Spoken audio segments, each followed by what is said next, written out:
ఈ రోజే డౌన్లోడ్ చేయండి, మీ ఫేవరెట్ షోస్ చూడండి. నిప్పులు తొక్కిన కోతిలాగా ఆవు అంటూ ఎందుకే మంగా పదు మీదకెళ్తావు? ఓ, నువ్వు నిజంగానే నిప్పులు తొక్కావు కదూ? సరే, నీకు నాకన్నా ముందు వెన్న రాయలేదనే కదా బాధ. ఓ పని చేస్తా, నేనే నీ కాళ్ళకి వెన్న రాస్తా.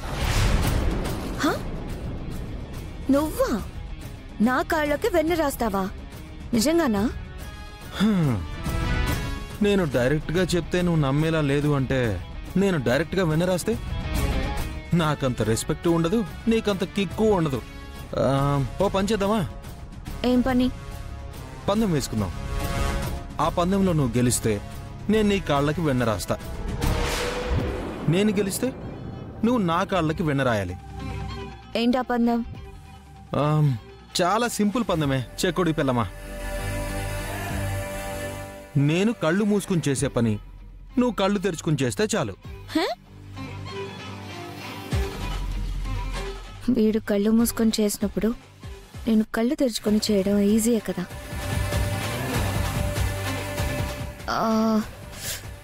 Okay, done. పందెంకి నేను రెడీ. ఓకే. పదు, గుంటూరులో బాగా ఫేమస్ అయిన గుంటూరు సనం ఉందిగా, అది పట్రా. బాబా వెళ్ళు పద్దు, పట్రా.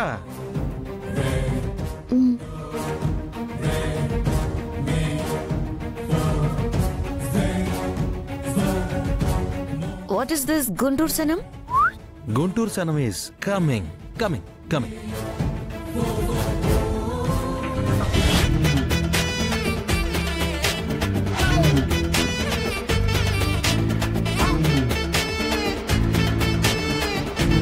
ఈ కారెంట్ డబ్బా ఎందుకు?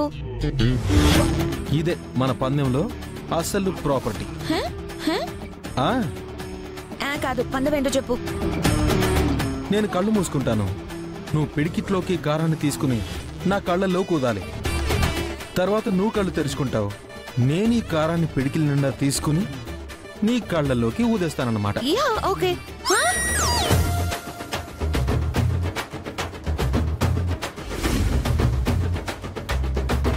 అమ్మ పకోడీగా, నువ్వు కళ్ళు మూసుకుని ఆ పని చేస్తే ఏం కాదు, కానీ నేను కళ్ళు తెరుచుకొని చేస్తే.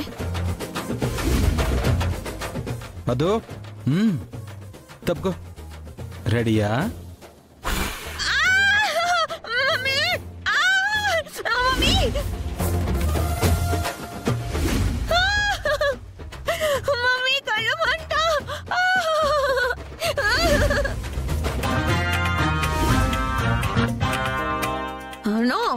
నాకు ఈ పందెం వద్దు. సరే, వద్దంటే ఓడిపోయినట్టే. నువ్వే నా కాళ్ళకి వెన్న రాయాలి. నేనెందుకు రాయాలి? నేను అసలు పార్టిసిపేట్ చేయలేదు కదా. అయితే పార్టిసిపేట్ చేసి గెలువు మరి. తీసుకో కారం. ఓడిపోయానని ఒప్పుకోవడమే బెటర్. తీసుకో వెన్న. సచ్చినోడా.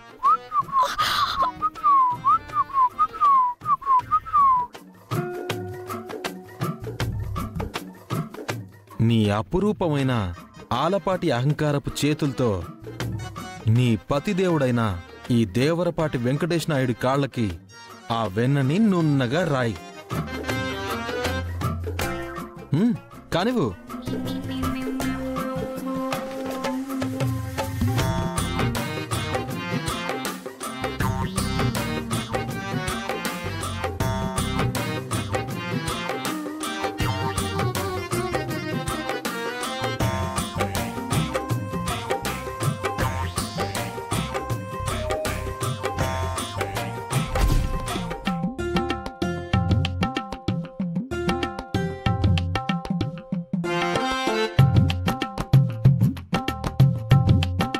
కాళ్ళకి రాయమంటే మొహం చూస్తావేంటే?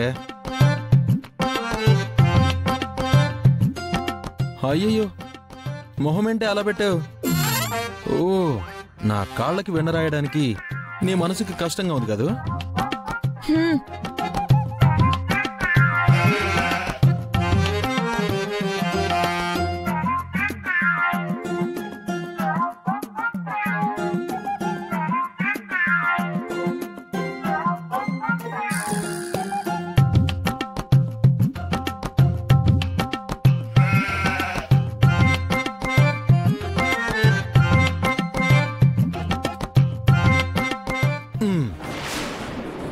అయితే ఒక పని చేసావంటే నాకు వెన్న రాసే పనిష్మెంట్ని క్యాన్సిల్ చేస్తాను.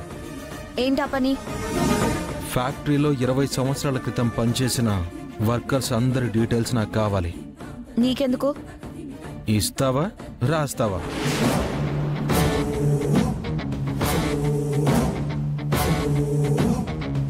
హలో, ఆలోచించడానికి టైం లేదు. ఇస్తావా రాస్తావా? ఇస్తాను. అయితే ఈ వెన్నకప్పు పక్కన పెట్టి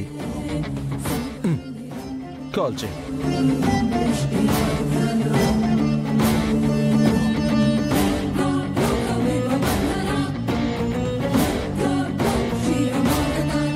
హలో. నిరంజన్,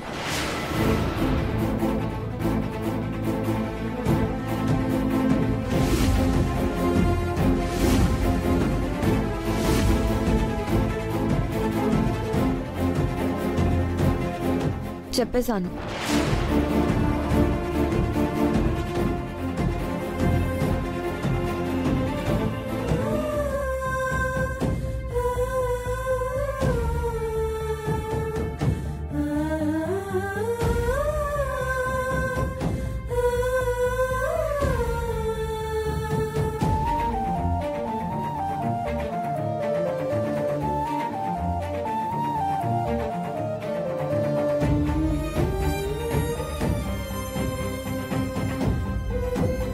నాన్న, మన వినయ్ని హక్కీ కిడ్నాప్ చేసిందంటే ఇప్పటికీ నమ్మబుద్ధి కావడం లేదు.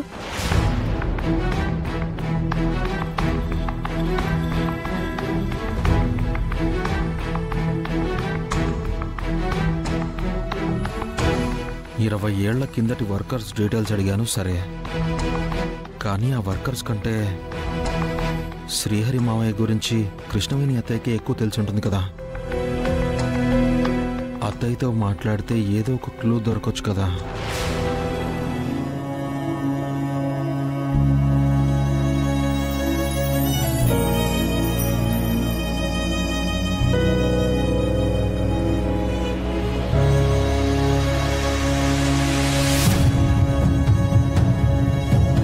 ఏంటి మనవాడ అలా ఉన్నావు? మీ అత్తయ్య వేసిన నిందల గురించి ఆలోచిస్తున్నావా? లే తాతయ్య, నిజాల కోసం అన్వేషిస్తున్నాను. 20 ఏళ్లుగా మా అమ్మని మమ్మల్ని బాధకి గురి చేస్తున్న ఆ నింద వెనకాల దాగిన నిజాన్ని పలుగు పెట్టి వెలికి తీయబోతున్నాను తాతయ్య.